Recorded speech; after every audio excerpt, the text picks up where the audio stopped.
So, that's a DC actually told me today. About what was it? Honey badger. The animal. Yeah, honey badgers are the league. Leaders in fear, so they're pretty dangerous in combat. That's me. I'm the honey badger moving forward. So I'm happy with that.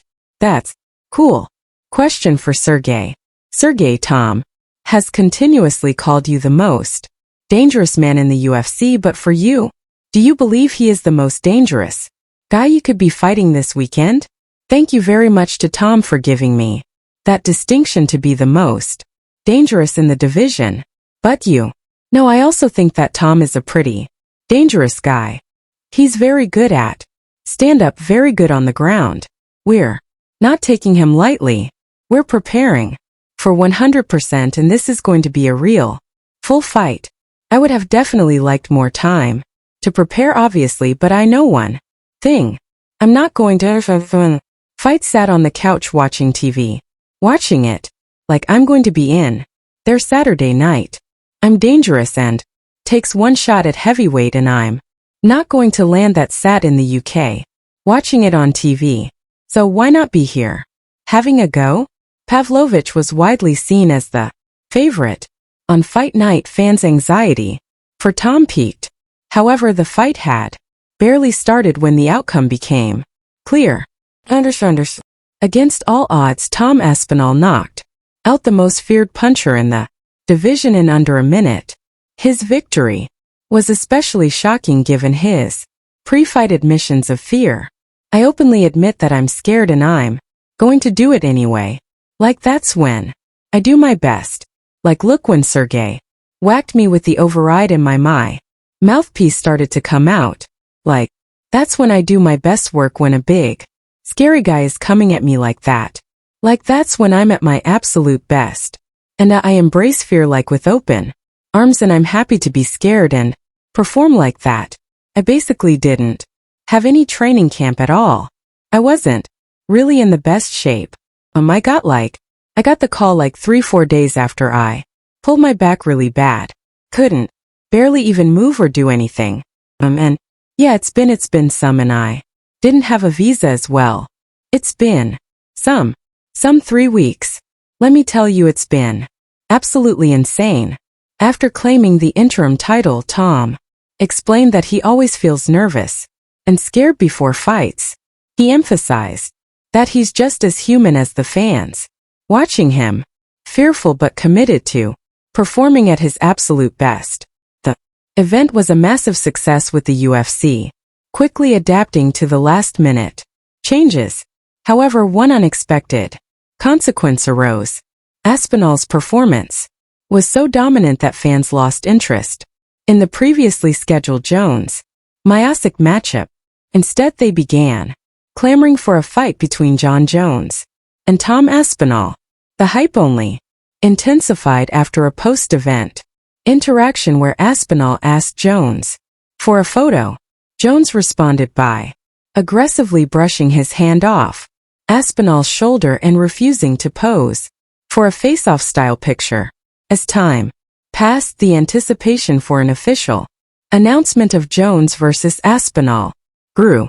Instead, fans were dismayed when the UFC doubled down on announcing Jones versus Miocic.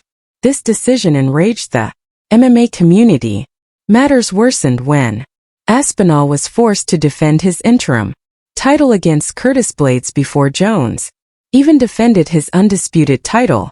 For the first time in UFC history, an interim champion was scheduled to defend their belt before the reigning champion. The situation became so absurd that even casual MMA fans criticized the UFC's handling, accusing the promotion of protecting Jones from Aspinall. To quell the backlash, UFC President Dana White appeared on various shows and podcasts, repeatedly reading statements from a script about why Jon Jones is the greatest fighter of all time and isn't afraid of anyone. Ooh, Jon Jones. That's badass too. That is, look at that card. That's a very special card. He's got a Jon Jones card that looks like a king. Are you kidding me right now? Jon Jones is absolutely positively the pound-for-pound best fighter in the world. Probably the greatest fighter of all time in any sport. Deny this guy is the GOAT anymore. I don't think anybody would deny it. Not only is he the greatest light heavyweight ever, he looks like the greatest heavyweight ever too. So you've talked about Jon Jones, but what are the metrics involved here? He's never been beat. He destroyed everybody at light heavyweight, which at the time was the toughest weight class in the company in the sport. And then he moved up to heavyweight, won easily at heavyweight. Over time, White's transparent defense of Jones turned into a meme with fans, mocking his apparent desperation, while Dana White worked tirelessly to salvage Jon Jones's reputation. The moment came for the interim champion to defend his title.